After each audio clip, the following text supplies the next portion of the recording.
Alright, thanks for joining me again for some Skyrim with the Requiem mod, and we're starting to make our way into the solid mid-game. And this next quest we're about to do, you wouldn't think it, but it's actually probably one of the most crucial for setting us up to have the gear and the resources to continue from the mid-game into the late game. So what quest is that, you might ask? Well, this is clearing out Kolskeggr mine. You pick up the quest from Left Hand Mine right outside of Markarth. They tell you that the mine has been taken over by Forsworn, and it sounds like a pretty simple, like, bandit clear out type of quest. However, what many people might not know is that Kolskeggr mine is the one active gold mine in Skyrim. And there are 15 veins of gold, if I remember rightly, within the mine. So 15 veins of gold, 6 gold ore per vein. So that's 90 gold ore, or 45 gold ingots. If you think about how many pieces of jewelry that can craft, well, suddenly we're into some pretty serious money. And as long as I can manage to not get myself killed by arrows on the way in, we should be able to... Well, the Forsworn inside are no joke, but I think we can probably take them out with some careful play. And what this will do, while I'm not doing any crafting for gear with this character, I do want to get my smithing up to 100, just because that way I can temper my gear more effectively. And jewelry is a very, very fast way to level smithing because it has high value. So that's what we're going to do now. We're going to clear out the Forsworn and take all the gold, and then I'll probably do a separate video, or it'll be combined into this one as well when you see it, but I'm going to do it at a later date because I'm at 45 smithing now. One more level and I'll be able to train another 5 smithing, and then away we go with our next stage of the game. Okay, hopefully we can get some sneak attacks off on these guys, because the Forsworn are a respectably pretty difficult enemy to fight. Like, they're no joke. Some of them are fast, and I'd really like to be able to just hit that guy and not aggro the rest of them, but that doesn't seem to be in the cards right now.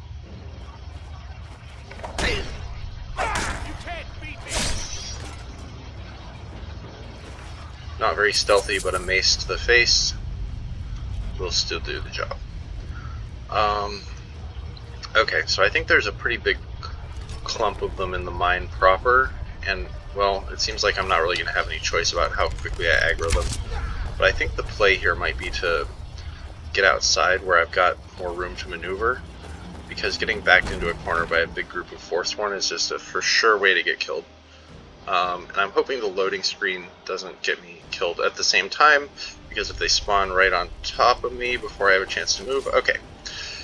Yeah, so now we've dragged them out of the mine. Usually that's a pretty big downside, that they can follow you around, but in this case it's actually pretty good for us, because we're faster than them and we've got more range than them, and except this guy who seems to be invisible, which is a little weird and creepy. I don't know what's going on with that. I wonder if I have a bug with a missing texture or something, or let's just pretend that he's got some magical power. Okay. We're doing this the hard way, but I think it'll work.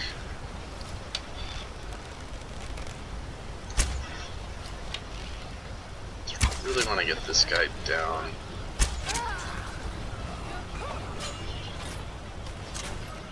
What did he have? Okay, so that was the Briarheart.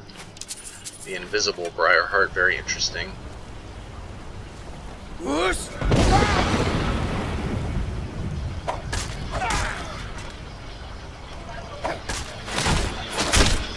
Okay, dragging them outside was definitely the right play. I tried it inside the mine, but there just isn't enough space to move around. So that worked well. Let's see if there's anything left in the mine, and if not, then it's time to mine for some gold. And I'll probably do that part off camera, because as exciting as mining out 15 veins of gold is for me, maybe it's not quite as exciting for you.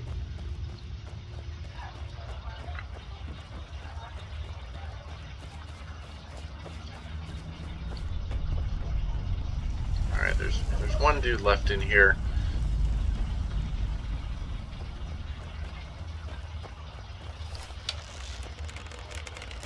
And just plug him with an arrow.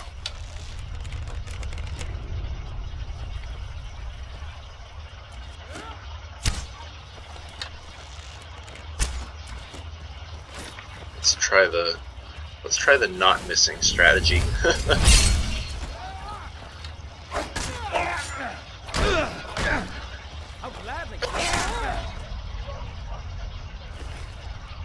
Alright, so I think we've got our mine cleared out. We've got some gold ore to mine, and next you see of it, we will be turning it into a bunch of jewelry, a bunch of levels in smithing, and then powering ourselves into the late game. So see you soon.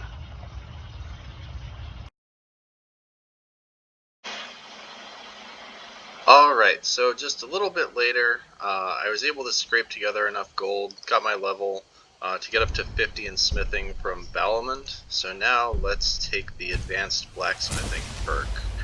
And what I haven't mentioned so far is that all this time I've been saving up all the gems and jewels and whatnot that I've gotten from various quests. And from Kolskeggr Mine, I now have 54 gold ingots. So let's see how much we can make for ourselves by making some jewelry. And because smithing is leveled based on the value of the item, you can level it extremely quickly if you've got some jewels to work with. So I guess that's the end of my jewels, but I'm just going to spam out all of these. I'm curious how far I can take my smithing. And I get that this is probably feels like kind of gamifying the system, and this is not a crafting based character, but I do want to get smithing up to 100 so that I can temper the items that I do find, because otherwise I think it'll be really hard to beat some of the higher level content. So effectively what this is doing is unlocking the future unlocking the future content like the Dragon Priest and stuff, where I'll need to have good weapons. And I've been fairly fortunate in the weapons that I've found so far. I'm storing my soul gems so I can recharge them. I've got the Axe of Whiterun, which is a pretty good axe. I've got this Elven War Axe. I'll probably switch over to using axes away from maces soon. Not that excited about the Orcish War Axe. Got some more anti-undead things. And I've also been stockpiling the staffs that I've found. So this is kind of my plan to start escalating the level of content that I'm able to do. So I still haven't killed the dragon over at Kynes Grove, so that's on my agenda as something that I want to be doing next. In fact, I haven't really done anything over at Windhelm at all, but now that I've got the Falmer poisons from previously, and I'll be able to go and take the Elven Smithing perk. Calcelmo sells the Elven Smithing book, so I'll be able to buy that. Then I can improve upon my bow, I can improve upon the war axe that I'll probably use instead of the mace, and then suddenly I'll be in a much better spot when it comes to fighting dragons. So that's the benefit of Kolskeggr Mine. Even though I'm not doing any alchemy or enchanting, I think that by getting my smithing up to a high enough level, I'll be able to confront the next content. Also on my to-do list is the No One Escapes Sidna Mines / Forsworn Conspiracy quest, because if you decide to kill Madnock, you can get the silver blood family ring, which improves your smithing efficiency by 6%. Just as long as we're talking about it, just in case anyone's curious, this is a modded version of Anis's cabin, which I like it as a little bit of a homestead because you can go in and out of it without having to go through a loading screen. It makes it faster, it saves time. Down in the basement there's a house. It's not a very well appreciated mod, I would say, but I'll leave a link to that in the description.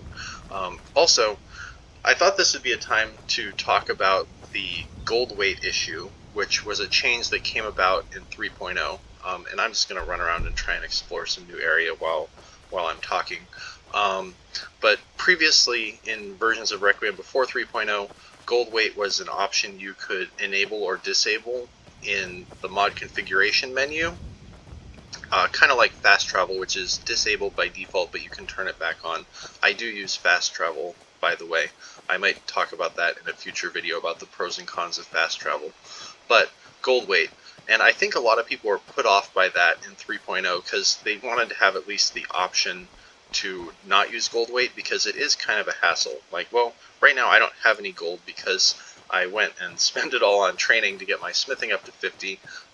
That gets pretty expensive as you get up to higher levels.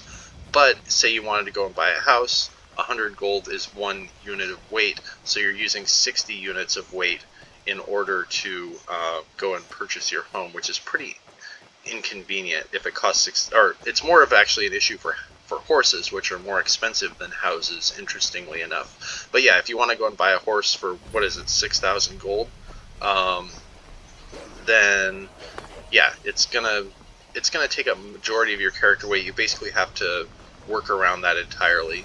And there are various ways to increase your carry weight within Requiem, like if you become a werewolf, you get some bonus carry weight. There are bags of holding, which are quest rewards as you finish most of the major faction quests. On this particular character, I'm not doing those, but they are available if you wanted them. And the bag of holding is kind of a neat throwback, which I can appreciate. I like that they have added that, and you gain some, as you put points into health, you gain some carry weight as well, but it's not very much. And personally, I don't really have a problem with the gold weight change. I don't particularly like the low carry weight for Requiem in general. So the solution that I use, well, there's a mod called Bandoliers. You can kind of see it on the back of my character, those little pouches, which you can craft at the... Basically, all the mod does is it adds these items you can craft at a tanning bench, which they just add to your carry weight. And you can carry up to 6 belt pouches, which can either add 25 or 50 carry weight for you. And plus there's like a shoulder strap thing which goes across the front of the character, which you could also add if you wanted to. And what those do is you could add as much as 375 or 400 extra weight to your character if you so chose, but you don't. Obviously you don't have to. And what I find kind of works for me is at every 5 or 10 levels I'll maybe add a pouch, because it kind of makes sense that a character would become more resourceful, more resilient, be able to carry more stuff as they become more experienced. And it's not really reflected all that well in the very small carry weight gains that you get just from adding health. So I'll also link the Bandoliers mod, because I don't see people talk about it that much, but I really like it compared to the alternative that other people have used. Like, you can just use the console and add carry weight to yourself, but I think that's even more immersion breaking than just having little belt pouches that you make, which I think are actually kind of cool. They look good. There's a variety of different ones you can have, and you can match them to your character outfit if that's something that is cool to you. So that's about all I had to say. So I did my big splurge on smithing. I guess if I really wanted to, I could recycle those items and do them again in order to level smithing even farther. But my goal is to get smithing up to 100. Let's see how many levels I got off of taking smithing from 50 to 63. Well, okay, so I gained a level just from leveling up my smithing. I gained a full level, and by doing that, it'll let me advance the rest of my build and improve my gear. So that's about all I had to say. We talked about how to mine gold from Kolskeggr mine, what it does for your smithing, a little word about the carry weight issue, and I'll link you the Anissa's Cabin and the Bandolier mods just in case you're curious. Thanks for listening. See you next time.